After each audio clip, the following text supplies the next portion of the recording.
Hundreds of miles to the west, the famous female pilot Amelia Earhart was winging her way toward Howland Island, a narrow spit of coral sand just to the west of the ship. On this tiny dot of land, a handful of laborers had hastily built a runway just for Earhart, because she needed a place to land and refuel during the last leg of her around-the-world flight. But finding Howland Island from the air was a difficult task. Only 2 miles long and a half-mile wide, Howland sits in the middle of the vast Pacific Ocean. Only the most highly skilled and experienced flyers could ever have spotted it, remarked one sailor aboard Itasca. This was the reason the cutter was standing by. The crew hoped to help Earhart by making the island easier to spot. At midnight, searchlights had been switched on, serving as a beacon for the plane in case it picked up a tailwind and arrived early. At dawn, the ship's boilers had taken over, belching out thick black clouds of smoke as a visual signal. Meanwhile, the ship's radio stood ready to send and receive messages. Chief radioman Leo Bellertz himself had checked to make sure the transmitters and receivers were working properly. Earlier, it had been agreed that Earhart would send her radio call letters, KHAQQ, and any other necessary flight information on 3105 kilocycles, similar to a radio channel. In this way, plane and ship hoped to stay in contact. But Itasca didn't hear from Earhart until 2:45 a.m. "Cloudy and overcast," she calmly reported. The rest of her message was lost in static. For the past several hours, Itasca had been sending Earhart the Morse code letter A, another aid to help guide her to the island. But if she heard this signal, she didn't respond to it. Around 4 a.m., a radioman from the Coast Guard's San Francisco division sent a message to Itasca.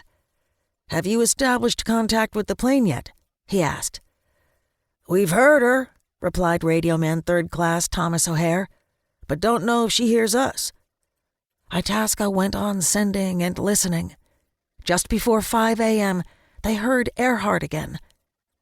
"Partly cloudy," she reported before her voice was once again lost in static. Tense, Bellertz leaned closer to his radio set. For more than an hour, he and the other radio men heard only the scratching of empty airwaves. Then, 6:14 a.m. "Itasca, this is KHAQQ. Want bearing. Will whistle in mic." Earhart then announced she was about 200 miles away and started whistling into her radio's microphone. Itasca's crew was surprised. The ship did have a direction finder that could pick up radio signals and determine where they were coming from, but their finder was unable to pick up the radio frequency Earhart was broadcasting on. Now, as she whistled into her mic, they realized the horrible truth. They could not help her. Remembered Leo Bellertz, "I was sitting there, sweating blood because I couldn't do a darn thing about it." Then Earhart stopped transmitting. For 30 minutes, radio operators tried making contact with her. Then, suddenly, she was back on the air, stronger than ever. 6:45 a.m. "Please take bearing on us. I will make noise in mic, about 100 miles out." What could Itasca's crew do? For nearly an hour, radiomen frantically sent signals and messages, praying she could hear them. Crew members knew the plane had been aloft for 19 hours now, and Earhart's fuel was running low. Along the ship's deck and on Howland Island itself, sailors gazed upward, their ears straining for the distant rumble of plane engines. "It was past dawn and the sky was partly cloudy," remembered one crew member.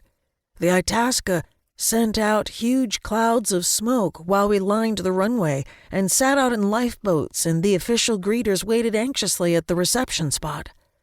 All eyes gazed fondly, proudly, eagerly over the horizon.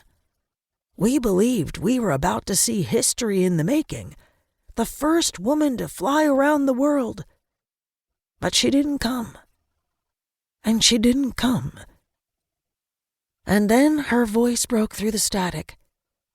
7:42 a.m. "We must be on you, but..."